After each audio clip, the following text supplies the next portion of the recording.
You're about to buy something. After a bit of research, you've already made up your mind. One option just feels right, but you keep scrolling, reading what other people think. Some say it's great, some say it's not. You scroll past and comments. Some you barely register, some you read but don't stay on. And then one of them makes you stop. You read it more carefully. Something about it fits. The others, you move past them without thinking twice. They don't pull you in. They don't hold your attention. Why that one? Maybe the answer isn't in the comment itself. Maybe it's somewhere else.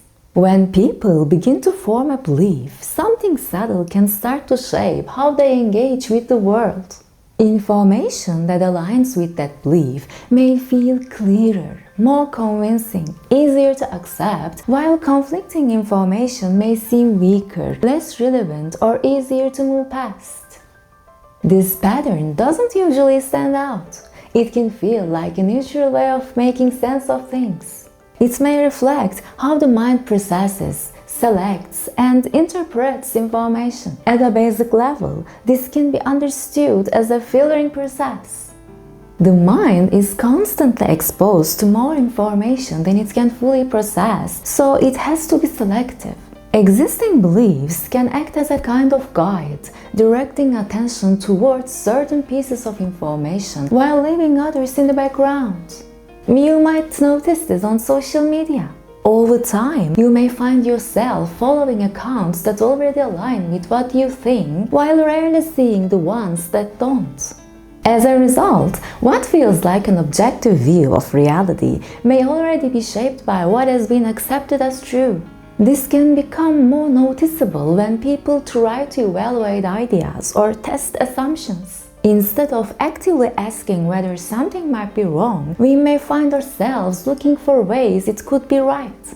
For example, if we suspect that a pattern exists, we might be more likely to focus on situations where that pattern seems to hold rather than the ones where it might break down.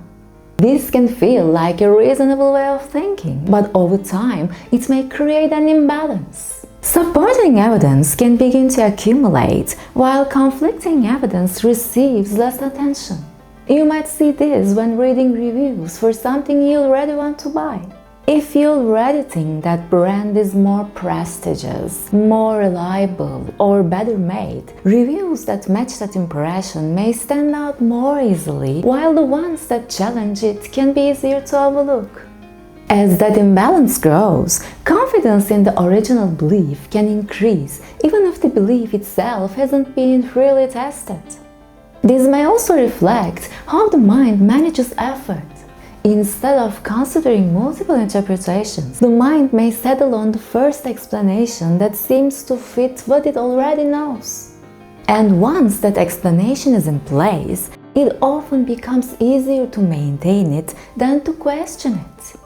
Revising a belief can require more effort. New information has to be integrated, inconsistencies need to be resolved, and alternative explanations considered.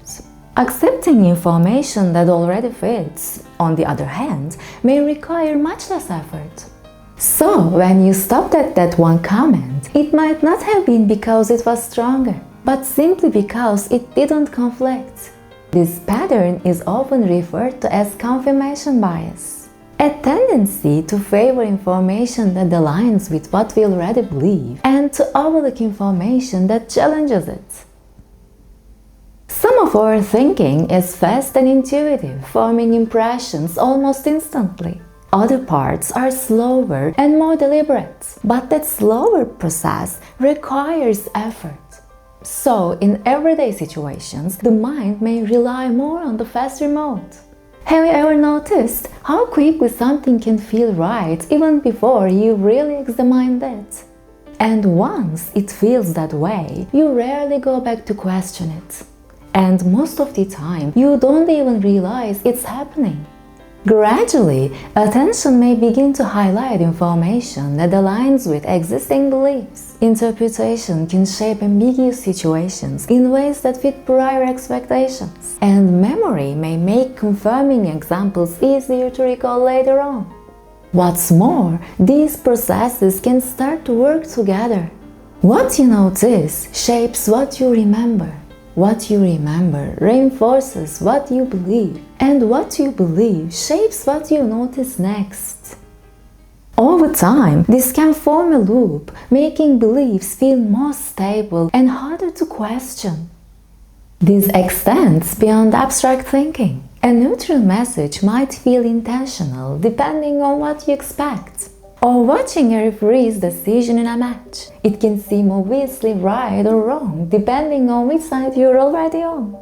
Earlier fouls, yellow cards, or missed calls may suddenly stand out more, especially when they seem to confirm what you already believe. In information environments, people may find themselves drawn toward sources that align with their views, while gradually encountering fewer perspectives that challenge them. And even when the evidence is mixed, we may give slightly more weight to the parts that seem to confirm what we already believe. Eventually, this can begin to shape how experience itself is understood. This tendency isn't purely a flaw. From one perspective, it can contribute to a kind of cognitive stability. Continuously revising every belief in response to new information would likely be inefficient and, in many situations, impractical.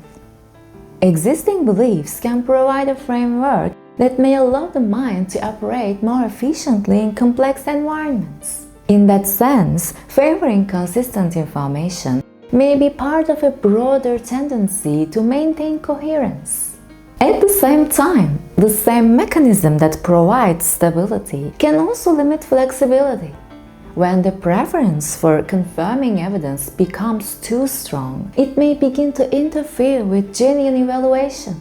Instead of updating beliefs in response to new information, we might reinterpret that information or simply move past it because it doesn't align. One of the reasons this pattern can be difficult to recognize is that it doesn't really feel like a bias from the inside. Confirming information may appear more logical, more credible, simply because it fits within an existing framework. Disconfirming information, by contrast, can feel less certain or less persuasive, not necessarily because it is weaker, but because it disrupts what is already in place. And as a result, confidence can gradually increase even without a balanced view of the evidence. If something feels right, how do you know it actually is?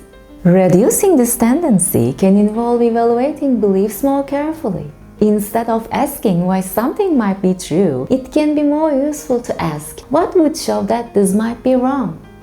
That question can redirect attention toward what might otherwise be ignored.